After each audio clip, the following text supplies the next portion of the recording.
ಮೀನರಾಶಿಯವರೇ, ಸಾಗರದಷ್ಟು ಆಳವಾದ ಮೌನ ಮತ್ತು ಅದಕ್ಕಿಂತಲೂ ಮಿಗಿಲಾದ ತಾಳ್ಮೆ ನಿಮ್ಮದು. ಎಲ್ಲವನ್ನೂ ಸಹಿಸಿಕೊಂಡು ನಗುವ ನಿಮ್ಮ ಈ ಗುಣವೇ ಇಂದು ನಿಮಗೆ ಮುಳ್ಳಾಗಿದೆಯೇ? ಈ 2026ರ ಯುಗಾದಿ ಹೊಸ ವರ್ಷ ನಿಮ್ಮ ಕಣ್ಣೀರನ್ನು ಒರೆಸಲಿದೆಯೇ, ಅಥವಾ ನಿಮ್ಮ ನಂಬಿಕೆಗೆ ಮತ್ತೊಂದು ದೊಡ್ಡ ಪೆಟ್ಟು ನೀಡಲಿದೆಯೇ? ನಿಮ್ಮ ಬದುಕಿನ ಈ ಆಘಾತಕಾರಿ ಸತ್ಯವನ್ನು ಬಿಚ್ಚಿಡುವ ಮುನ್ನ ವಿಡಿಯೋಗೆ ಒಂದು ಲೈಕ್ ನೀಡಿ ಮತ್ತು ಕಮೆಂಟ್ ಬಾಕ್ಸ್ನಲ್ಲಿ ಜೈ ಶ್ರೀ ಕೃಷ್ಣ ಎಂದು ಬರೆಯಿರಿ. ಸದ್ಯ ನಿಮ್ಮ ನಿಜ ಜೀವನದ ವ್ಯಥೆ ಅಕ್ಷರಶಃ ನರಕದಂತಿದೆ. ಮೀನರಾಶಿಯವರೇ, ನೀವು ಯಾರನ್ನೋ ಸಾಕಿ ಸಲಹಿ ದೊಡ್ಡ ಮನುಷ್ಯರನ್ನಾಗಿ ಮಾಡಿದಿರೋ ಅದೇ ವ್ಯಕ್ತಿ ಇಂದು ನಿಮ್ಮ ಅಸ್ತಿತ್ವವನ್ನೇ ಪ್ರಶ್ನೆ ಮಾಡುತ್ತಿದ್ದಾನೆ. ನನ್ನ ಉದಾರಗುಣವೇ ನನ್ನ ಶತ್ರುವಾಯಿತೆ ಎಂಬ ನೋವು ನಿಮ್ಮನ್ನು ದಿನವೂ ಕೊಲ್ಲುತ್ತಿದೆ.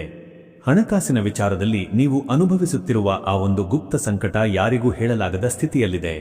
ನೀವು ನಂಬಿದ ಅತಿ ಆಪ್ತ ವ್ಯಕ್ತಿ ನಿಮ್ಮ ಆಸ್ತಿ ಅಥವಾ ಹೂಡಿಕೆಯ ಮೇಲೆ ಕಣ್ಣಿಟ್ಟು ನಿಮ್ಮನ್ನು ಬೀದಿಗೆ ತಳ್ಳಲು ತೆರೆಯ ಮರೆಯಲ್ಲೇ ಸ್ಕೆಚ್ ಹಾಕುತ್ತಿದ್ದಾನೆ. ನಿಮ್ಮ ಮನೆಯ ಒಳಗಿನ ಶಾಂತಿಯನ್ನು ಕಸಿದುಕೊಂಡು ನಿಮ್ಮನ್ನು ಮಾನಸಿಕವಾಗಿ ಕುಗ್ಗಿಸಲು ನಿಮ್ಮವರೇ ನಡೆಸುತ್ತಿರುವ ಆ ಸೈಲೆಂಟ್ ವಾರ್ ನಿಮ್ಮ ಜೀವನವನ್ನು ಅಸ್ತವ್ಯಸ್ತಗೊಳಿಸಿದೆ. ಈ ವರ್ಷ ನಿಮ್ಮ ಆತ್ಮಗೌರವಕ್ಕೆ ಧಕ್ಕೆ ತರುವಂತಹ ಆಘಾತಕಾರಿ ಸತ್ಯವೊಂದು ನಿಮ್ಮ ಎದುರು ಬರಲಿದೆ. ಈ ಎಲ್ಲಾ ಸಂಚುಗಳಿಂದ ಪಾರಾಗಿ ಮತ್ತೆ ನೆಮ್ಮದಿಯಿಂದ ಬದುಕಲು ಒಂದು ವಿಶಿಷ್ಟ ಪರಿಹಾರ ಇಲ್ಲಿದೆ ನೋಡಿ.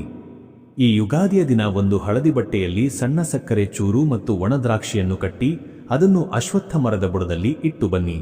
ಈ ಸಣ್ಣ ಕ್ರಿಯೆ ನಿಮ್ಮ ಮೇಲಿರುವ ದೃಷ್ಟಿದೋಷವನ್ನು ಸುಟ್ಟು ಭಸ್ಮ ಮಾಡಿ ನಿಮ್ಮ ಆರ್ಥಿಕ ದಾರಿಯನ್ನು ಸುಗಮಗೊಳಿಸುತ್ತದೆ. ಹೆಚ್ಚಿನ ಮಾಹಿತಿಗಾಗಿ ಈ ಮೇಲಿನ ನಂಬರ್ಗೆ ಕರೆ ಮಾಡಿ.